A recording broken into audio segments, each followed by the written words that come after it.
Hello, welcome to Lackluster Reactions. I'm your Lackluster Actor, here today for an episode of your Forma. Last week we dealt with a copycat, still dealing with the copycat, but we've pretty much got the entire mystery down. We just need to actually confront the people with the evidence. And this week we have to see if we do get more clues or something related to the Nightmare of St. Petersburg. Without further ado, let's get started.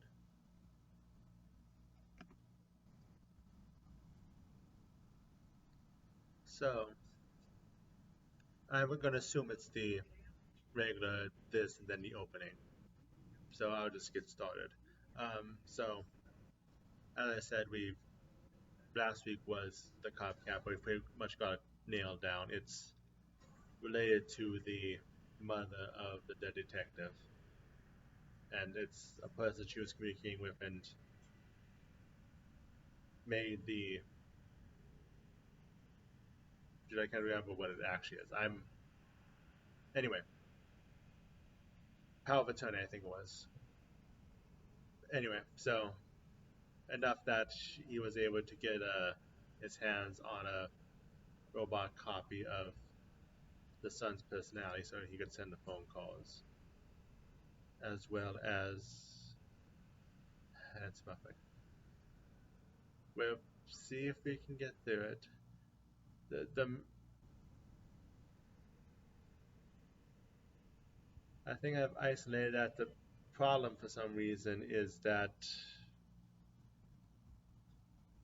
openings are taking more data to load than the actual episode. But let me just give it a few seconds and see if we can get to the rest of the opening, because that's all we need. If it stops again, then I will do the stop thing that I've been doing. But I think all we need to do is get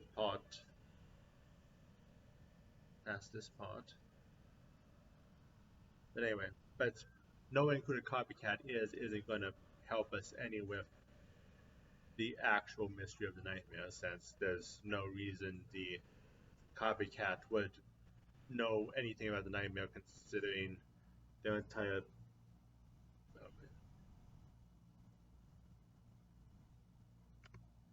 As I was saying, the entire thing that they're doing is to try to get information on the nightmare. But anyway, I'll be back in just a second again. And we're back. Let's try this again. I think I finished my thought before I cut out. So we'll just finish up the opening, hopefully, and get on to the episode. I'm not sure why the opening. Keep going.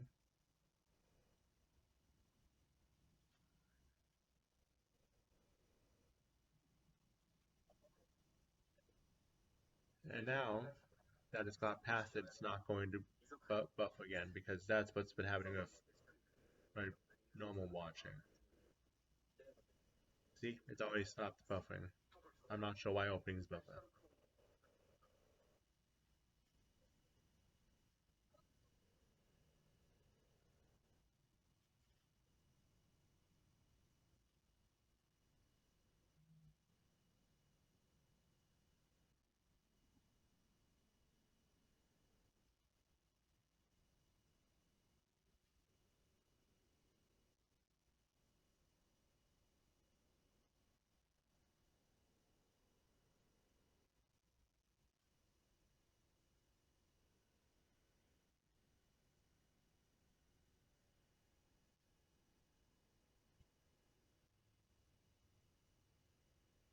Yes, the laws of respect, the things that 100% exist.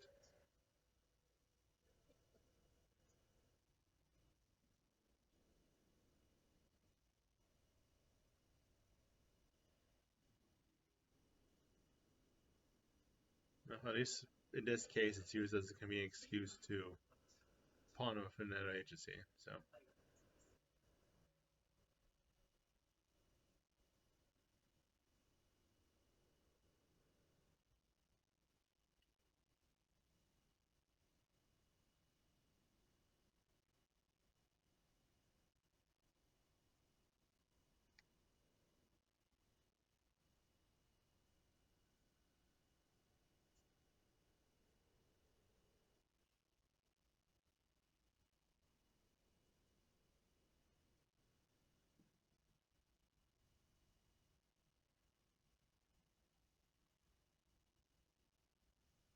Good partners, as usual.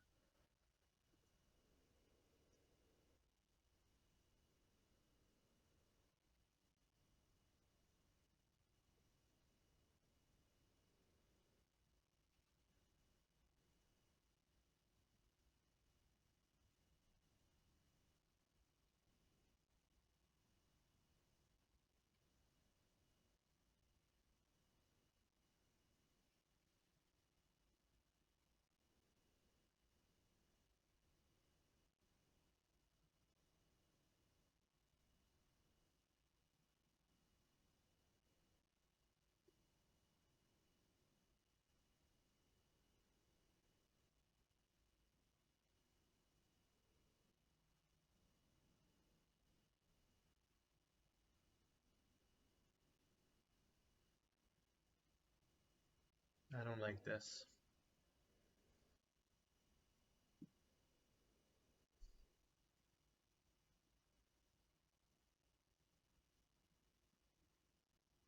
Considering how much she hates him, I don't like this. Though, there's no reason for her to attack the investigator. No way for her to directly attack Harold through this that we know of.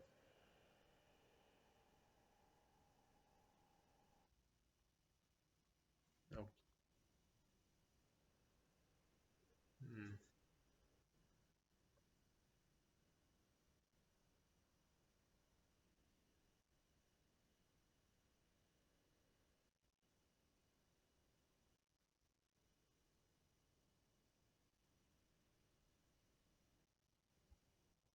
So she was on road to Cone.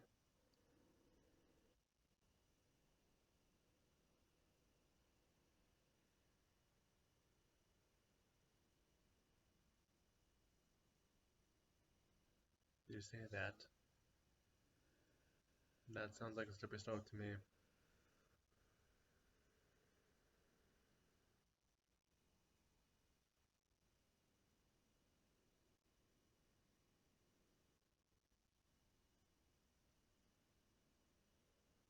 Ah, so you're the father of one of the victims, like the first one. So that's your motive.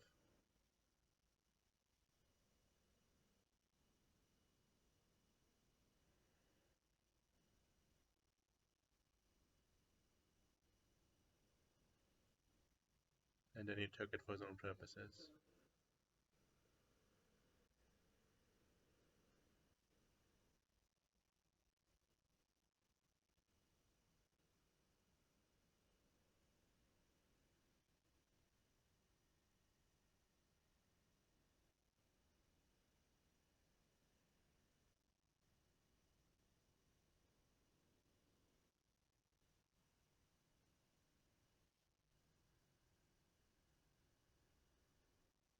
Yeah, that all checks out.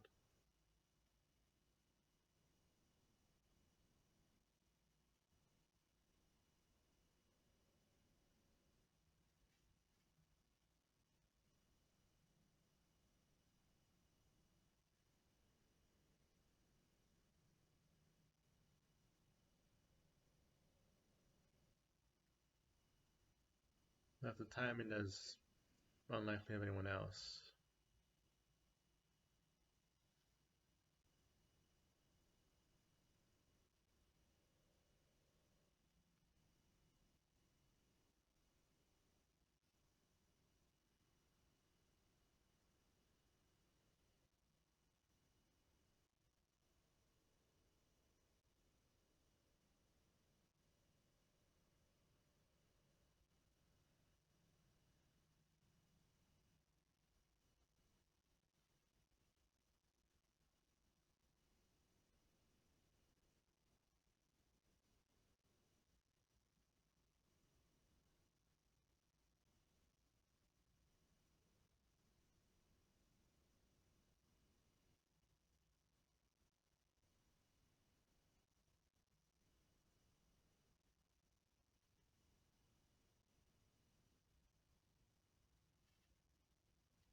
I don't fully trust you either.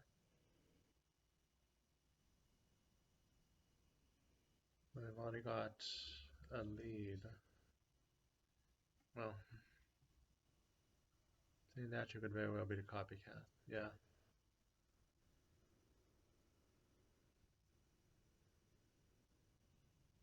Yes. But was it what? I saw the word genuine on the floor, but I couldn't make out the writing on the wall and around him.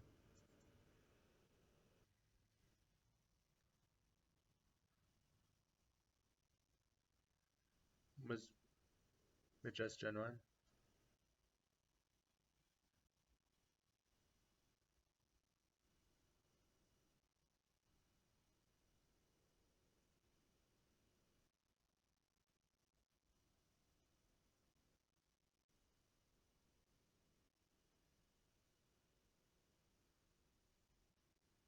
Nice.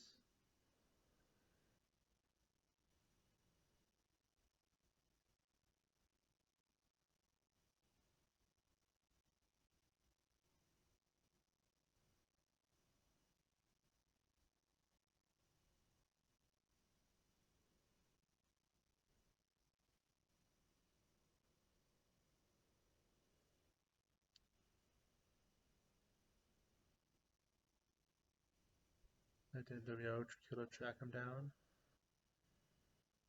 because that's what we were hoping that this would dig up clues in the real nightmare.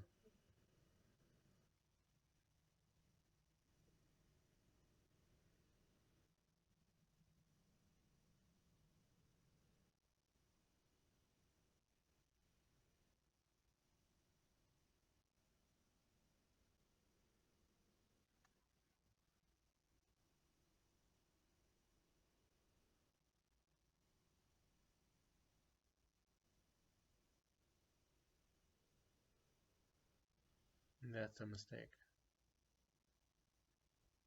Because even if they try to obscure the handwriting, this writing itself is a clue.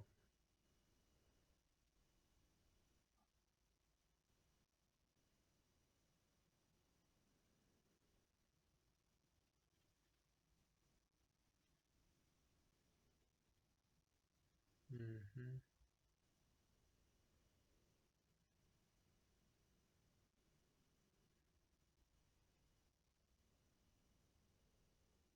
But it's personal.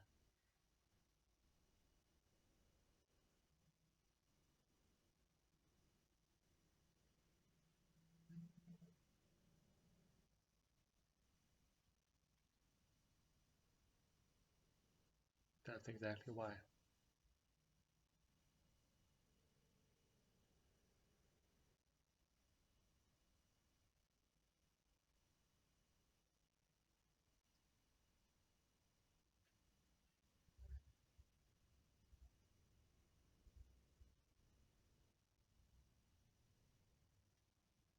No matter what you say, it's not going to stop him.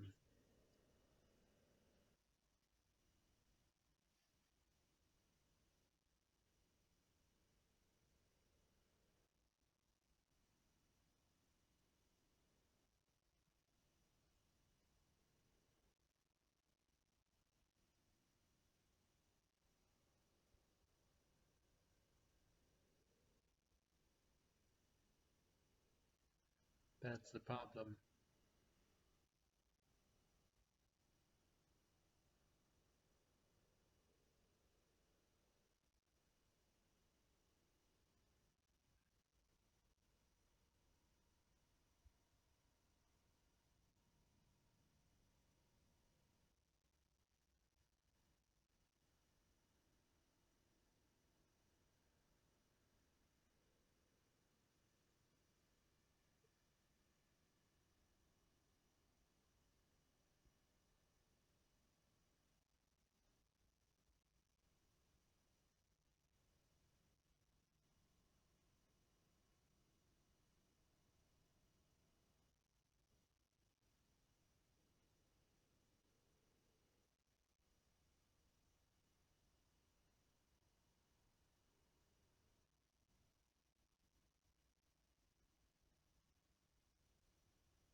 this point, who do we have as suspects?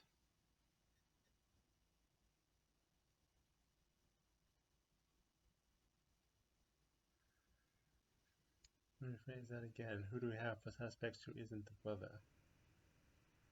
Yeah, we didn't sleep at night.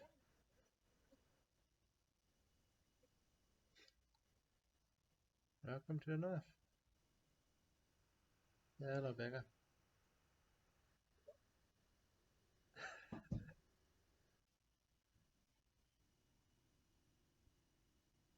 How did you? Well, actually, with the team.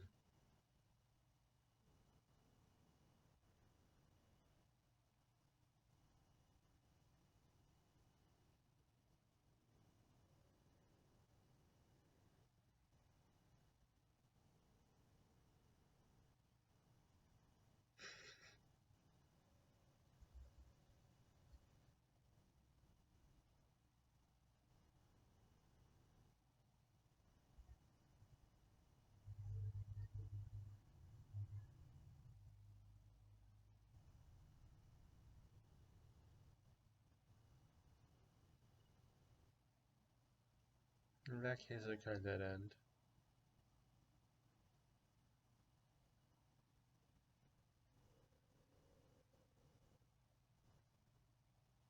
Okay. Who was it?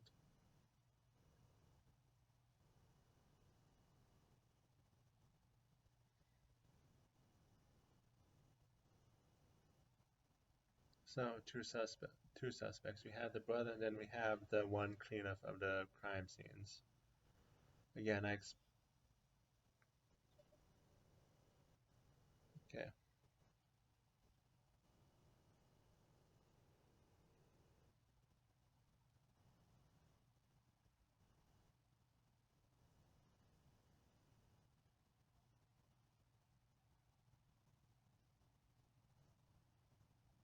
That's not the issue.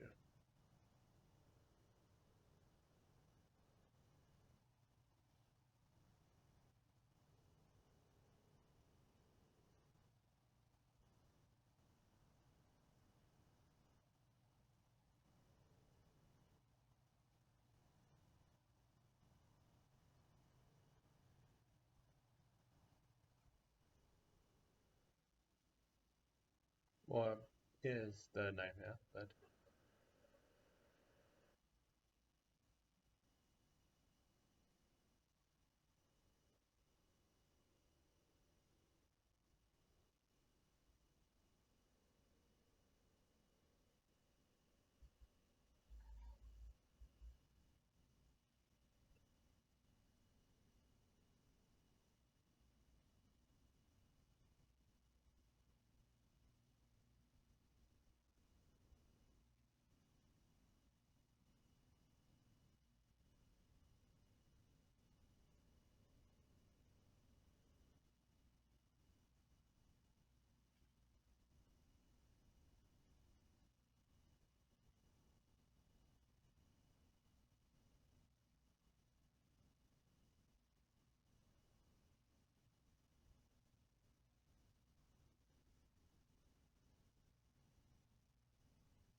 This is building up to set up the same situation again where his partner's in danger.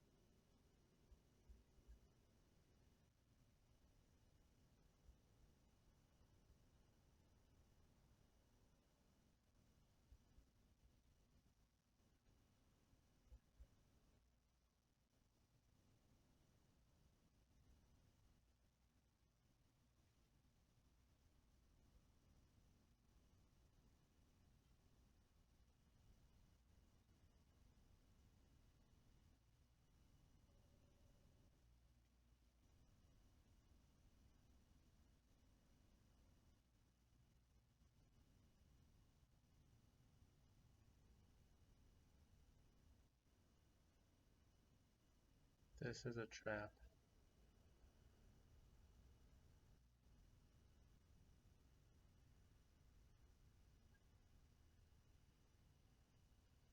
Which you wouldn't do.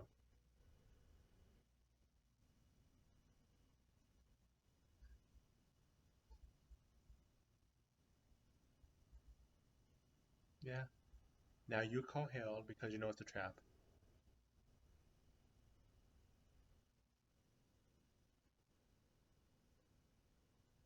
Yep, the exact same situation as before.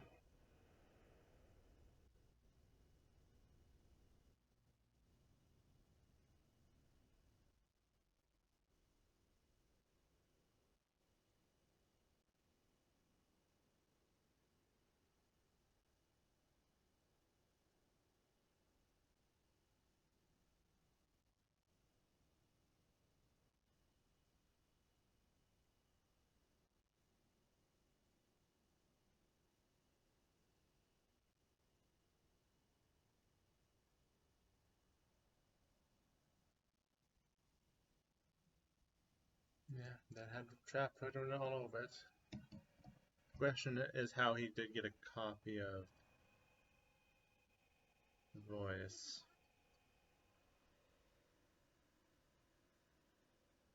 Let's see, if it's someone they're both acquainted with, the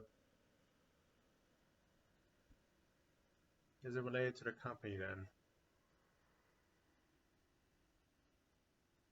Let's see. Did they say anything about the company owner or her husband painting? Maybe not. We didn't know them for long, but at this point, that's the most likely scenario. That it's someone involved with the company who had ready access to make the digital clone. Make it run it bigger in order to call out Echika.